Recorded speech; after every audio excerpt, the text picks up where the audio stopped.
Tim Sylvia versus Brandon Vera. Brandon Vera is 8-0. This kid is very well-rounded. You know, everybody says, you know, he's not big enough for the light heavyweight the heavyweight division. He should be a light heavyweight. Well, let me tell you what. For a guy who's not big enough for the heavyweight division, like I said, he's 8-0. He's beat Fabiano Scherner, Justin Eilers, Stephan Silva, and former heavyweight champion Frank Mir. And he's at all four of his fights in the UFC were by knockout or submission. He's never gone the distance, and his last 3 fights all ended in the first round. So I don't think anybody can question whether or not Brandon Vera should be in the heavyweight division. Would he be better at light heavyweight? Maybe, but he's doing just fine at heavyweight. He's sat out the last year with management problems, and you know, now that's the big question. How's that year affected him being off, et cetera, et cetera? Well, tonight is the big, Saturday night is the biggest fight of Brandon Vera's career. He's knocked off a lot of tough heavyweights. Tim Sylvia is definitely his biggest challenge, literally and figuratively. Anytime you go in and fight a guy Tim Sylvia's size, it's a big adjustment. It's not easy to do. And Tim Sylvia, again, is the second man in UFC history to ever regain the title twice. Hard hitter, good takedown defense. A win over Tim Sylvia puts Brandon Vera in the top 3 in the heavyweight division. Ladies and gentlemen, Brandon Vera.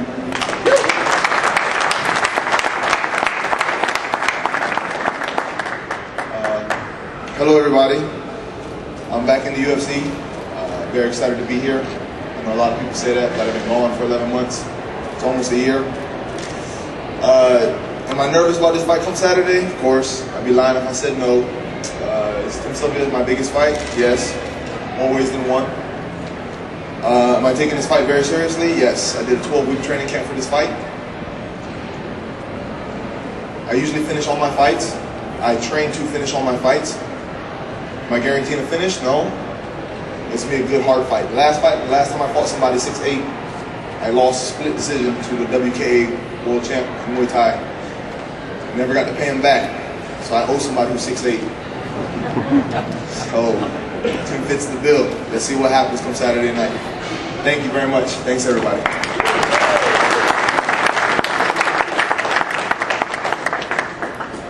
Tim the Maniac Sylvia. Like I said, he's only the second man in UFC history to regain the heavyweight title twice. He's got a record of 25-3. He's beat some of the greats: Rico Rodriguez, Dan McGee, Trey Telligman, and Andrei Arlovsky. Tim Sylvia, you know, I don't know if any of you saw the countdown show for this fight, but you know, it really showed how much, you know, Tim just came off back surgery, how hard he's worked to come back, and when he just walked up on the podium, it's the first time I've seen him in a while in person, and he looks fantastic. I think he was like 6 weeks or 7 weeks still away from the fight, and he was down to, I think in the show it said like 250 almost. Is that right? No? 270? 270. He has to cut to make heavyweight. For those of you that don't know, there's a super heavyweight division. He actually has to cut weight to make the heavyweight division, which is 265. But he looks great. When they asked me in the show, well, you know, what does Tim Sylvia need to do to win this fight? I said he needs the hand speed that he had in the Arlovsky fight. His hands looked incredible in that fight. He looked fast. And from what I saw of his training, it looks like he definitely has it back. So I'm really excited about this fight. This is a very exciting fight. It's a big fight for the heavyweight division, and I guarantee it's going to be entertaining. Ladies and gentlemen, former 2-time heavyweight champion, Tim the Maniac Sylvia.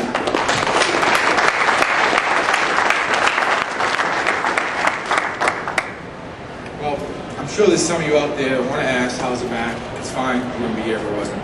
I'm glad to be here once again. It's Ohio. My last time I was in Ohio, I didn't perform the way I wanted to. I really want to perform well in this fight. Some of my last fights haven't been the most exciting fights, but I plan on making this one a very exciting fight.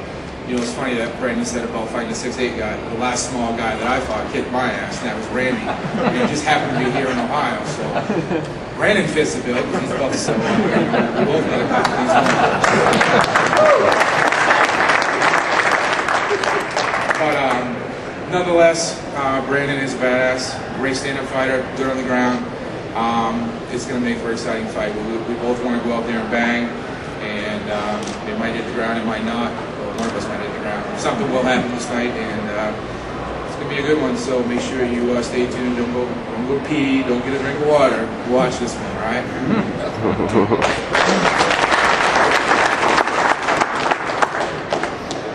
All right, the main event of the evening. Anderson Silva versus Rich Franklin. Rich Franklin, obviously fighting out of Cincinnati, Ohio. He has a record of 24-2. He has been one of the most well-rounded fighters in the UFC for a long time. Ever since he came into the UFC, whether he was at 205 pounds or 185 pounds, he was walking right through guys. Rich Franklin, the last fight that he had with Anderson Silva, I've said it many times publicly, didn't look like the Rich Franklin that I know and that I've seen and watched fight many times. Didn't have any answers for the clinch. Just didn't look like Rich. Rich Franklin is usually the guy that comes out and is aggressive and starts walking right through guys, and no matter how tough a guy is, he changes things up. Didn't happen in the last fight with Anderson Silva. But, not to sound like I'm knocking him here or anything, but I consider personally Anderson Silva, pound for pound, the best fighter in the world right now.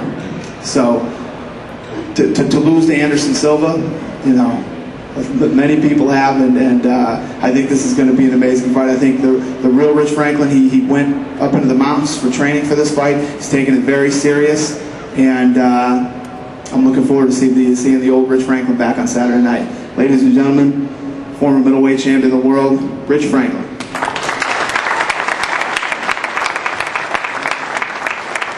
Hello, Cincinnati. It's good to be home. I landed Tuesday night, flew into this fight as if I was flying out of town for any other fight.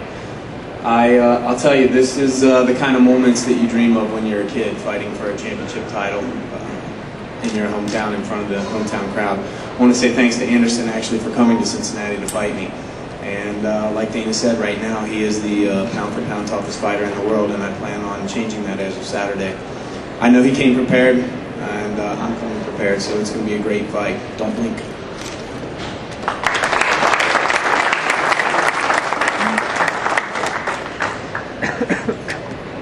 Anderson the Spider Silva, he's got a record of 19-4, and like I said, right now, if you really sit down and you walk through every division and you think of all the fighters out there, the whole pound for pound thing anyway is a little weird, but when you talk about the pound for pound title, this guy deserves it right now. I mean, we all know, no matter what you think of Chris Lieben as a fighter, he's got the best chin out of anybody I've ever seen. Lieben has an amazing chin, and if you didn't believe it, you saw it in his last fight. If you never saw it before that, Anderson Silva walked through Lieben like it was nothing, knocked him out in the first round. Everything he threw, he had 100% punch to have in that fight. Every punch, knee, and kick he threw landed, and he knocked him out in seconds in the first round. Submitted Travis Lutter. Travis Lutter is one great tool he has, his submissions. Anderson Silva ends up submitting him. Nate Marquardt, anybody who's been in this business for long enough knows his capabilities and how good he is, and Anderson walks right through him, and beating Rich Franklin the way that he beat Rich Franklin. I don't think there's any way to deny this guy the pound for pound best in the world right now. Ladies and gentlemen, the middleweight champion of the UFC, Anderson Silva.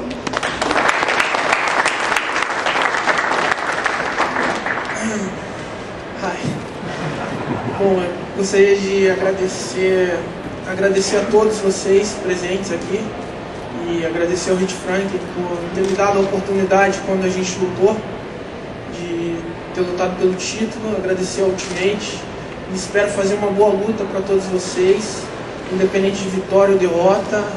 Agradecer já antemão o UFC e a todos vocês que estão presentes aqui. Obrigado. He said he'd like to thank everybody for coming out. He'd like to thank Rich Franklin once again for giving him that first opportunity, and now he feels, very happy to be able to give him an opportunity to fight for the title here in his hometown. He'd like to thank all the fans for coming out and thank the UFC, and that guarantee that it's going to be a great fight on Saturday night.